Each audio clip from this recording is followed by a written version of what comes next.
Hello नमस्कार साथियों, आप सभी का हमारे YouTube चैनल जीके का जुगाड़ पर स्वागत है। साथियों, आज के इस वीडियो में हम पटवार भर्ती का जो पेपर हुआ है अभी इसके रिजल्ट के बारे में चर्चा करेंगे। क्या है कि बहुत सारे टीचरों ने हवा बना दी है कि पेपर इतना सरल था जिसकी मेरिट 250 प्लस जा सकती है। तो सबसे पहले हम बात करेंगे कौन सा पेपर कठिन था, कौन सा पेपर सरल था, किस सब्जेक्ट से कितने क्वेश्चन आए और मेरिट क्या इन बुद्धिजीवियों ने जो बताई है वो 250 प्लस जा सकती है या सिर्फ हवाबाजी है। इन सभी बातों को देखने के लिए एक बार वीडियो से जुड़े रहिएगा। तो सबसे पहले हम बात करेंगे किस शिफ्ट का पेपर कठिन था। तो इन दोनों शिफ्टों का एनालिसिस करने से पहले एक बार हम ये देखेंगे कि किस शिफ्ट में किस सब्जेक्ट के कितने क्वेश्चन आए और क्वेश्चनों का लेवल क्या था। तो दोनों शिफ्टों के 150 क्वेश्चन आए, उनके बारे में हम सबसे पहले चर्चा करते हैं। सबसे पहले बात करते हैं हिंदी सब्जेक्ट की। तो हिंदी सब्जेक्ट में किस शिफ्ट में कितने क्वेश्चन आए इस बारे में बात करें तो हिंदी में फर्स्ट शिफ्ट में क्वेश्चन आए थे 12 क्वेश्चन यानी 24 नंबर, और सेकंड शिफ्ट में भी हिंदी के क्वेश्चन आए थे 12, यहाँ भी 24 नंबर। नेक्स्ट बात करते हैं इंग्लिश सब्जेक्ट की। इंग्लिश सब्जेक्ट अगर बात की जाए तो फर्स्ट शिफ्ट के अंदर 10 क्वेश्चन आए और सेकंड शिफ्ट के अंदर भी 10 क्वेश्चन आए, 10 क्वेश्चन 20 नंबर के। आगे बात करते हैं गणित सब्जेक्ट की। तो गणित सब्जेक्ट अगर बात की जाए फर्स्ट शिफ्ट की तो फर्स्ट शिफ्ट में क्वेश्चन आए थे 21 और सेकंड शिफ्ट में क्वेश्चन आए थे 15। आगे बात करते हैं रीजनिंग की। तो रीजनिंग की अगर बात की जाए तो फर्स्ट शिफ्ट के अंदर क्वेश्चन आए थे 29 और सेकंड शिफ्ट की अगर बात की जाए तो सेकंड शिफ्ट के अंदर क्वेश्चन आए थे 31। आगे बात करते हैं कंप्यूटर सब्जेक्ट की। तो कंप्यूटर की अगर बात की जाए तो फर्स्ट शिफ्ट के अंदर क्वेश्चन आए 10 और सेकंड शिफ्ट के अंदर क्वेश्चन आए 15। अब बहुत सारे टीचर बता रहे हैं कि सेकंड शिफ्ट का पेपर जो था वो बहुत टफ था फर्स्ट की तुलना में। ऐसा और कहीं नहीं दिखता। आप देखोगे तो हिंदी में 12 क्वेश्चन आए, एक ही लेवल था। इंग्लिश में 10 क्वेश्चन आए, दोनों में एक ही लेवल था। गणित में भी अगर यहाँ ज्यादा है तो यहाँ रीजनिंग में ज्यादा हो गए, 4-5 क्वेश्चन। सेकंड शिफ्ट में वैसे क्वेश्चन कम आए। ये कंप्यूटर के क्वेश्चन 5 क्वेश्चन ज्यादा आए, उनके आधार पे बता रहे कि सेकंड शिफ्ट का पेपर टफ था। हालांकि क्वेश्चन ज्यादा थे, क्वेश्चनों का लेवल सेकंड शिफ्ट में भी टफ नहीं था। आगे बात करते हैं करंट की। तो करंट अगर बात की जाए तो फर्स्ट शिफ्ट के अंदर क्वेश्चन आए थे 4 और सेकंड शिफ्ट के अंदर क्वेश्चन आए थे 5। यहाँ भी 15 बराबर रहा था। नेक्स्ट बात करते हैं साइंस सब्जेक्ट की। पटवार में साइंस का बहुत बड़ा बोलबाला रहता है, लेकिन इस बार क्वेश्चन आए थे फर्स्ट शिफ्ट के अंदर 7 क्वेश्चन और सेकंड शिफ्ट के अंदर 8 क्वेश्चन आए थे। यहाँ 3 क्वेश्चन साइंस की ज्यादा आया। इस आधार पे भी कुछ टीचर बता रहे कि सेकंड शिफ्ट का पेपर बहुत ज्यादा टफ था। ऐसा नहीं है, 3 क्वेश्चन से ज्यादा कोई टफ नहीं होता है। आगे बात करते हैं इंडिया जीके की। इंडिया जीके में इंडियन पॉलिटी, इंडियन जियोग्राफी और इंडियन करंट वगैरह की अपन अलग से बात नहीं करके क्वेश्चनों की बात करेंगे। तो इंडिया जीके की अगर बात की जाए तो फर्स्ट शिफ्ट के अंदर क्वेश्चन आए थे 28 क्वेश्चन आए थे फर्स्ट शिफ्ट के अंदर, और सेकंड शिफ्ट की अगर बात की जाए तो सेकंड शिफ्ट में 24 क्वेश्चन आए। अब बहुत सारे पटवार एस्पिरेंट इंडिया जीके क्लियर कर लेते हैं, लेकिन बहुत सारों से इंडिया जीके बहुत बड़ा होता है, क्लियर नहीं होता है। तो यहाँ इंडिया जीके के 4 क्वेश्चन कम आए हैं, तो सेकंड शिफ्ट का पेपर इंडिया जीके की तुलना में सरल हुआ।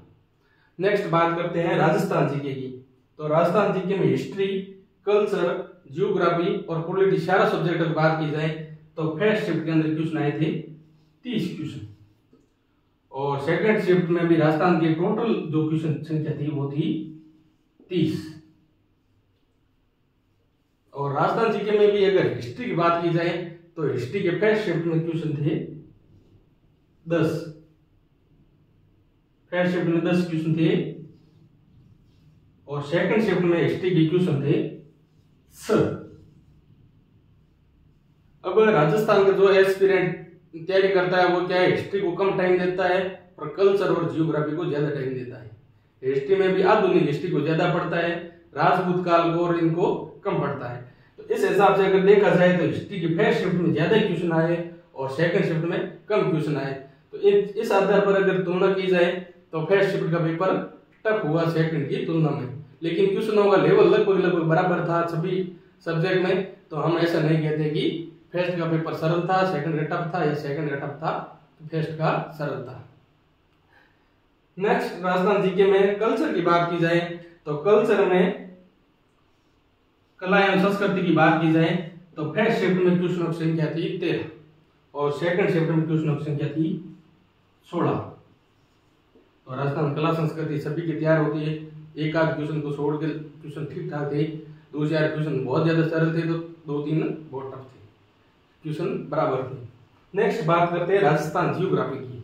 यहाँ बहुत बड़ा खेल हो गया, क्योंकि हम क्या करते हैं कि तैयारी करते हैं सबसे पहले राजस्थान जियोग्राफी से करते हैं, कोई भी एस्पिरेंट हो तो सबसे ज्यादा राजस्थान जियोग्राफी शुरू करते हैं। तो भौतिक प्रदेश हो गया, नदियां, झीलें, पॉपुलेशन, जनजातियां वगैरह बहुत सारे, कम से कम 400 पेज तो कोई भी एस्पिरेंट रट के रखता है। लेकिन यहाँ क्वेश्चनों की बात की जाए तो एक ही क्वेश्चन आया दोनों में, फर्स्ट शिफ्ट में भी एक क्वेश्चन आया और सेकंड शिफ्ट में भी एक क्वेश्चन आया। तो ये यहाँ तो कोई आगे पीछे नहीं हुआ, दोनों शिफ्ट में एक ही क्वेश्चन देके बोर्ड ने दोनों को बराबर कर दिया। नेक्स्ट बात करते हैं राजस्थान संविधान की या पॉलिटी की। मुख्यमंत्री, राज्यपाल, आयोग वगैरह से रिलेटेड जो भी क्वेश्चन आए उन क्वेश्चनों की संख्या फर्स्ट शिफ्ट में थी 6 और सेकंड शिफ्ट में थी 7। इस प्रकार राजस्थान जीके के फर्स्ट शिफ्ट में भी 30 क्वेश्चन थे और सेकंड शिफ्ट में भी 30 क्वेश्चन थे और दोनों शिफ्टों के जो लेवल था वो एकदम बराबर था। कोई एक शिफ्ट में ज्यादा हार्ड नहीं थे और दूसरी शिफ्ट में ज्यादा सरल नहीं थे, या दूसरी शिफ्ट में ज्यादा हार्ड नहीं थे, फर्स्ट शिफ्ट में ज्यादा सरल नहीं थे। अब बात करते हैं कि इस सारे क्वेश्चनों में ऐसे कितने क्वेश्चन थे कि कोई भी गया और करके आ गए। तो ऐसे क्वेश्चन थे 25। बहुत सारे बुद्धिजीवी जो टीचर है उनकी तरफ फेंकूं तो मैं भी बता दूं कि 240 मेरिट चली जाएगी या 130% कोई भी करके आ गया, ऐसा नहीं है। बहुत ज्यादा सरल 25% थे, उसके आधार पे सभी ने ये बता दिया कि मेरिट तो चली जाएगी 250 प्लस। तो क्या नेक्स्ट बात है, क्या पेपर इतना सरल था या हवाबाजी? तो मैं इसको तो कहूंगा हवाबाजी, बिल्कुल हवाबाजी थी। 250 मेरिट बताने वाले बुद्धिजीवियों ये क्या हाल होगा वो अभी रिजल्ट आएगा तब आप देख लेना। आप देख सकते हो 150 क्वेश्चन आते हैं, 150 जो क्वेश्चन आते हैं उसमें आप 125 कट पीट के कैसे बता सकते हो? अगर 1-3 नेगेटिव मार्किंग है, 3 क्वेश्चन गलत करने पे 1 क्वेश्चन कट जाता है, उसमें आप 125 क्वेश्चन बता रहे हो। लगभग राजस्थान के मैंने सभी टीचरों को देखा है, या फिर मेरे जो टेलीग्राम पे अपने जीके के जुगाड़ के टेलीग्राम पे बहुत सारे दोस्तों के एस्पिरेंट्स के मैसेज आ रहे थे, सर मेरिट 250 बता रहे, मेरे 230 आते हुए भी डर लग रहा है। ऐसा नहीं है, डरने की जरूरत नहीं है, लेकिन आपने पेपर दे दिया तो एकदम से ओमार बंद कर दो, पेपर मिलाना और कट्टा पे देखने फालतू की बंद कर दो, आगे की तैयारी में लग जाओ, रिजल्ट आए उस टाइम पीडीएफ में देख लेना। अब अपने इस 150 क्वेश्चन की अगर बात करें तो उसमें राजस्थान का जो टॉपर होगा फर्स्ट रैंकर उसकी बात कर रहा हूं, वो कितना भी बड़ा धुरंधर होगा तो वो क्वेश्चन अटेंड करेगा 140 क्वेश्चन, इससे ज्यादा नहीं करेगा, क्योंकि जो ज्यादा मल्टी टैलेंटेड होगा वो रिस्क नहीं लेगा, 10 क्वेश्चन तो लगभग छोड़ के आएगा। 140 क्वेश्चन में से अगर वो 15 क्वेश्चन भी गलत करता है, कैसे भी 15 ना मान के अपन 12 मान लेते, इसका 12 क्वेश्चन गलत करता है तो 12 की 1-3 नेगेटिव से 4 क्वेश्चन कट जाएंगे। इस प्रकार ये 12 प्लस 4 20 क्वेश्चन, तो उसके 12 प्लस 4 16 क्वेश्चन तो ऐसे ही चलेंगे 140 में से। फर्स्ट रैंकर या टॉपर की बात कर रहा हूं, टॉप 100 की बात कर रहा हूं, ठीक है। तो पीछे रहे 124 क्वेश्चन। जो फर्स्ट रैंकर होगा वो बढ़िया एक्यूरेसी के साथ 124 क्वेश्चन बचाएगा, यानी 248 नंबर उसके आएगा। मेरे हिसाब से अगर मैं बढ़िया तैयारी करके जाता और जिस हिसाब से तैयारी करता उस हिसाब से ज्यादा 140 से ज्यादा क्वेश्चन अटेंड करने की रिस्क नहीं लेता। अब उसमें 12 क्वेश्चन गलत होने से 4 तो नेगेटिव चले गए, टोटल 16 क्वेश्चन कट पीट के 124 क्वेश्चन मेरे बचे। अब उसके 248 नंबर बन गए। इसमें भी अगर आंसर की आएगी उसके बाद में 1-2 क्वेश्चन डिलीट होंगे, उनके नंबर बढ़ेंगे करेंगे, इस प्रकार उनके नंबर बचेंगे 245 या 245 से 248 भी मान लेगा आंसर की एकदम एक्यूरेसी के साथ बोर्ड जारी कर दे।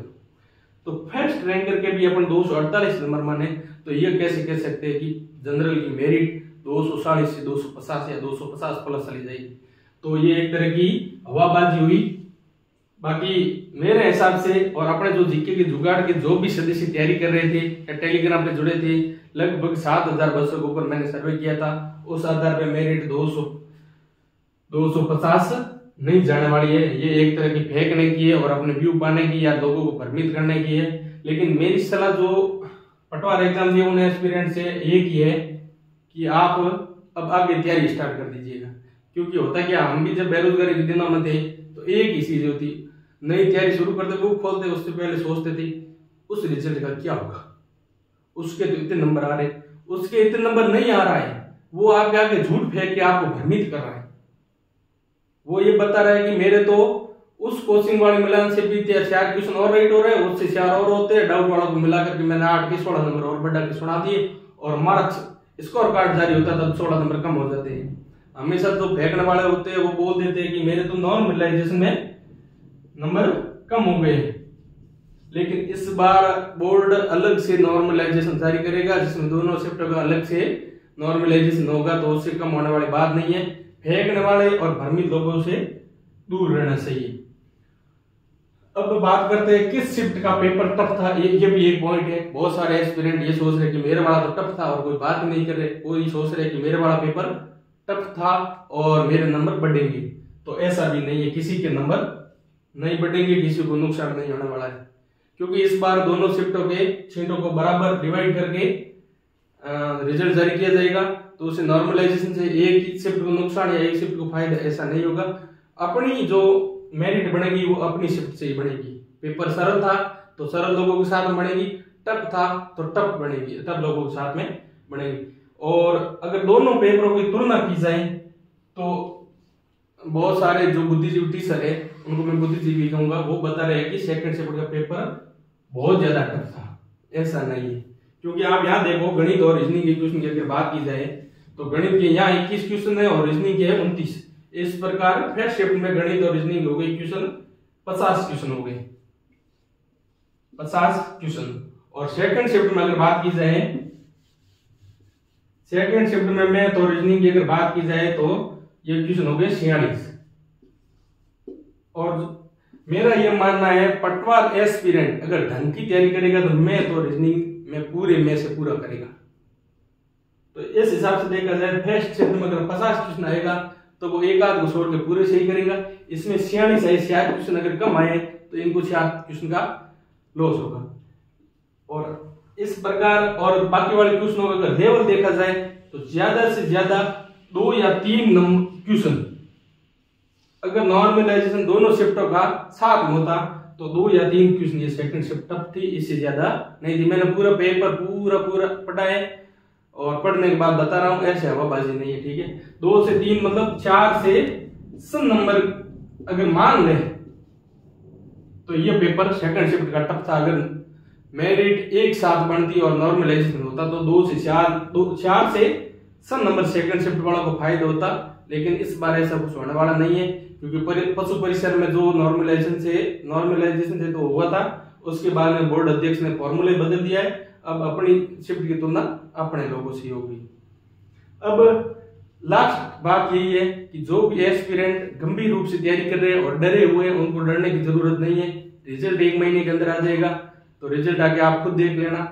अभी आपको एक ही बात ध्यान में रखनी है कि हमने अगर ईमानदारी से तैयारी की है तो मां सरस्वती अपना ऋण जरूर चुकाएगी और इन लोगों के बहकावे मारने की कोई जरूरत नहीं है। आगे वीडियो है, टीचर है और अभी 4th ग्रेड जस्ट पास में, इन सभी की आप तैयारी से जुड़े रहिएगा और किसी भी चीज से डरने की जरूरत नहीं है। धन्यवाद। अपने YouTube चैनल जीके के जुगाड़ से जुड़े रहिएगा।